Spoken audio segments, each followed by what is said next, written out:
In the shadowy corners of global conflict, there exists an industry that often operates out of the limelight, yet plays a vital role in modern warfare. This is the world of private military contractors, or PMCs, businesses that are hired to provide a variety of services that were traditionally carried out by national military forces. These services include everything from mundane yet crucial logistics like meal preparation and transportation to high-risk activities such as personal protection and even frontline combat. PMCs exist in a niche that straddles both military and commercial sectors. They're part of an emerging trend known as the privatization of war, where tasks and responsibilities once solely the domain of the state are outsourced to private entities. This shift has altered the dynamics of how conflicts are handled globally and has raised several pertinent questions about accountability, transparency, and ethics. In a historical context, the role of force in society has predominantly been a function of the state. The emergence of PMCs, however, represents a change from this norm.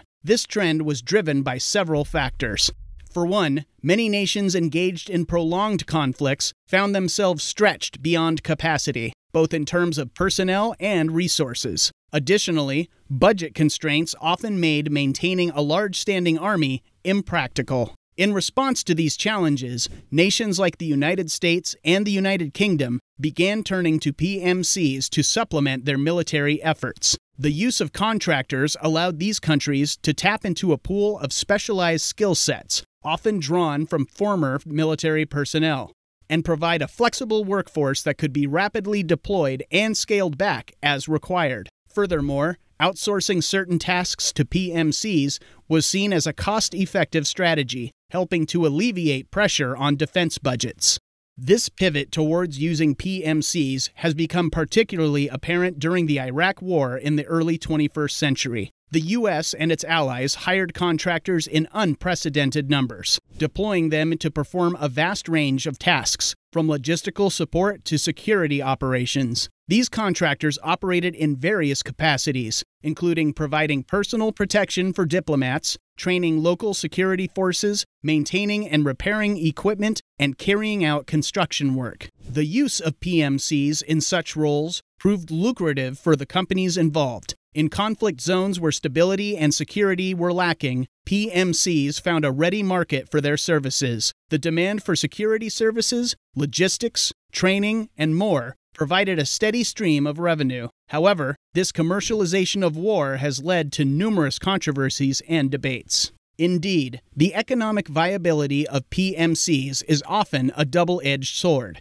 On one hand, they represent a crucial component in conflict management, particularly for nations that lack the capacity or resources to maintain extensive military operations. On the other hand, the profit-driven nature of these entities raises important ethical and legal concerns. The use of PMCs has drawn criticism due to the lack of comprehensive regulatory framework to oversee their operations. The absence of stringent regulation and the often secretive nature of their work can create an environment in which misconduct may go unchecked. Allegations of human rights abuses, illegal activities, and lack of accountability have been levied against various PMCs, with incidents such as the 2007 Nisour Square massacre by Blackwater contractors in Iraq sparking international outrage. In addition to ethical and legal considerations, the use of PMCs also introduces complex geopolitical ramifications. For instance,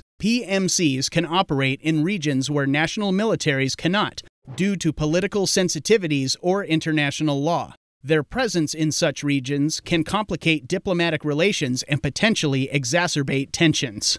Moreover, the proliferation of PMCs has raised questions about their potential to influence conflict dynamics. In theory, the privatization of war could encourage prolongation of conflicts. If a PMC is profiting from a war, it could, hypothetically, have a vested interest in the continuation of that conflict.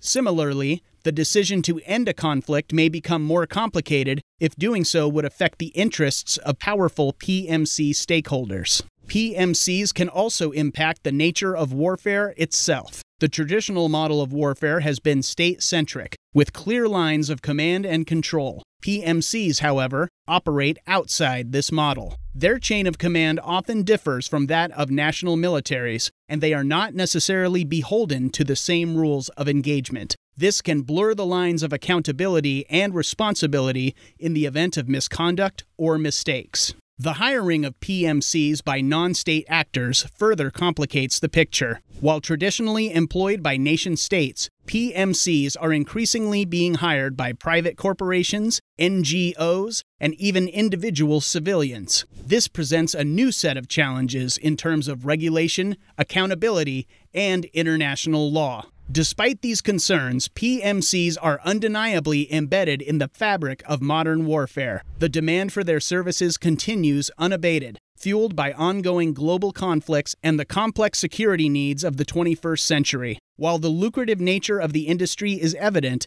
it's essential to note that the costs of privatizing war are not solely financial, but have far-reaching social, ethical, and geopolitical implications. The rise of PMCs has also had ripple effects on military recruitment and personnel retention. In many cases, PMCs are able to offer significantly higher pay to their employees than national militaries, leading to a brain drain of experienced and skilled military personnel. This trend can result in a diminished capacity for national militaries and potentially compromise a nation's defense capabilities. While PMCs often recruit former military personnel, the criteria for employment can vary widely from company to company. This lack of standardization raises concerns about the quality and professionalism of PMC personnel. While some may be highly trained ex-soldiers, others may lack adequate training or have questionable backgrounds. This inconsistency further complicates the issue of accountability and contributes to the controversy surrounding the industry. Given their often secretive operations, it can be challenging to gauge the full extent of PMC involvement in global conflicts. Some critics argue that this opacity enables states to avoid public scrutiny of their military engagements. By outsourcing controversial activities to PMCs, governments can maintain a level of deniability about their involvement in certain actions or conflicts. In a broader socio-political context, the use of PMCs has implications for democracy and civil-military relations. Historically, the decision to go to war has been a matter of public debate and parliamentary approval. However, the use of PMCs can circumvent these democratic processes, as governments can deploy contractors without the same level of public and legislative oversight required for regular troops. The world of private military contractors is complex and fraught with controversy. As this industry continues to evolve and grow, addressing the myriad ethical, legal, and geopolitical issues it raises will be of paramount importance. The challenge lies in developing effective regulatory frameworks that can ensure accountability and transparency while acknowledging the increasingly prominent role PMCs play in modern warfare. Private military contractors represent an indelible facet of modern conflict. These entities, operating in the penumbra of warfare, are entities that both profit from and contribute to the management of global conflict. They emerged out of necessity, filling gaps left by overstretched, resource-deprived militaries, and have since rooted themselves firmly in the structure of international security. In a world where conflict is increasingly outsourced and commercialized, striking a balance between the utility of PMCs and the potential risks they pose remains a complex yet critical task. Addressing this challenge will be instrumental in shaping the future of warfare and the place of private military contractors within it.